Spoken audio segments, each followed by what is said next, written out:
We have to stop looking to the left and the right for validation. True validation comes from inside.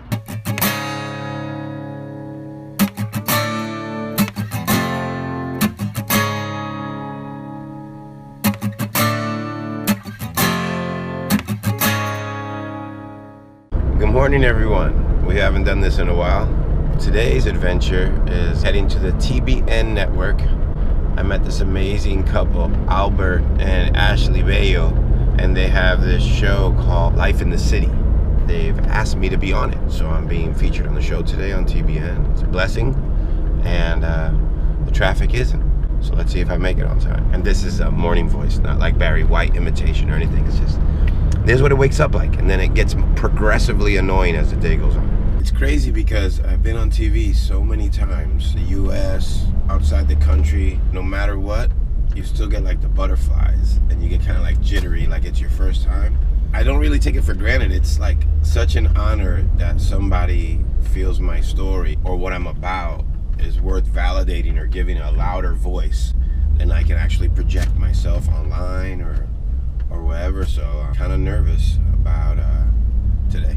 And this is not helping.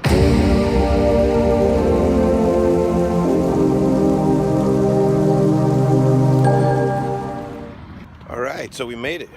15 minutes early. Coffee fed, spirit led. Men with hats. That's the theme, right, for the episode? Yeah. Where are we heading right now? Hot Studio. Yeah? That's where we're going. What's gonna happen? Oh man, we're gonna film your episode. It's gonna be great. That's so weird because I'm used to being on this. I just completely changed stuff. I'm like King Kong. That was powerful. I mean, more like Godzilla.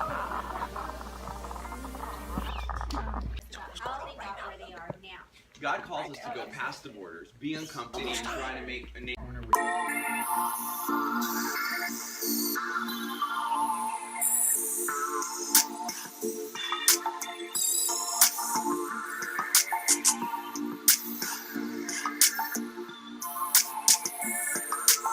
Hi, welcome to Life in the City. I'm Ashley Bello. And I'm Alberto Bello. We have the incredible honor of pastoring a church in North Hollywood called The Gathering LA. We moved here with the dream of planting a church, and we did. Not everyone's LA story looks the same, though, and we love having people on the show who can talk to us about how they got to where they are now. You know, we love hearing how God has moved in people's lives. And today's episode, we're going to hear Felix's LA story and how he became a skater in the city. You may have thought you can skateboard, but wait until you talk to this professional. Yeah. Felix is a professional skateboarder, and we are more than excited to have him on our show. Take a look.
Felix, that was such an incredible video. Yeah, And we're so cool. so excited to have you today, man. Felix, I know we just saw that video and it kind of tells a little bit, I think, through some of the imagery about what you do, but I know we know you as friends, but tell us a little bit about yourself and how you kind of came into this faith.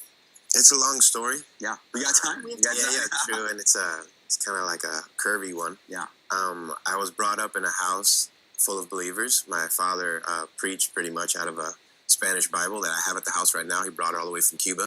But my hobby of riding the skateboard quickly became like my livelihood. Okay. And I separated myself from anything that would keep me off of my skateboard. Okay. So you can only imagine how valuable Sundays were. Yeah. So as soon as I was able to escape from under their wing to just ride my skateboard all day, that's all I did. Yeah. Even to the point where I dropped out of school, not high school, but my first semester at college. Okay. Because I just knew that this is what I wanted to do, and I needed to do it all that much more to not be a failure. So that quickly took me all over the world. I mean, 20 countries later, I kind of just found myself so focused in this American dream that my father provided for me. Yeah. My father went to school with Castro. He had political science classes and stuff, and when he kind of took over power, my dad quickly skipped out because he wanted me to be free. Right. Right. But what had become kind of like the American dream kind of somewhat became the American curse because it was never enough, you know? So there was never enough success on my skateboard. There was never enough accolades, no matter what deal I got. I had a signature shoe on Converse footwear. Like, there just wasn't enough. On a rainy drive home, 2 turns away from my house, I had kind of like what could have been a life-ending accident. Walking away from that really put a lot of stuff in perspective where I kind of like thought that I knew everything and it was all in my hands. I knew that there was something greater that kind of probably spared me from that moment. Wow. And the crazy thing is I hadn't been to church in 30 years. That's when you look at the camera and you mention something like that. Yeah, besides a wedding or something like that. So I was so far away that, you know, it might have taken driving into a wall to hear God's voice again. Wow. So yeah, that just happened. You put 3 Cubans together and 25 minutes of conversation just flies right by. It's kind of ironic, you know. Some people could take you off one network and then you'll get plugged into another network. And the real irony of the whole thing is that they can keep trying to dim your light, but no matter what, as long as you stay plugged into the source, nobody can dim your light. Thank God, man. Wow.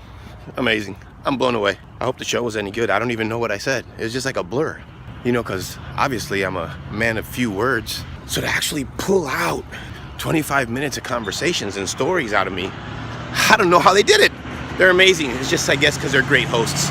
I want to thank TBN Network for having me. I want to thank Life in the City for having me. I want to thank Ashley and Alberto Bello. Little present and everything on the way out. You guys are amazing. And thank you everyone who's been part of this journey. And honestly, I hope the 405 is clear because I got a meeting I got to get to.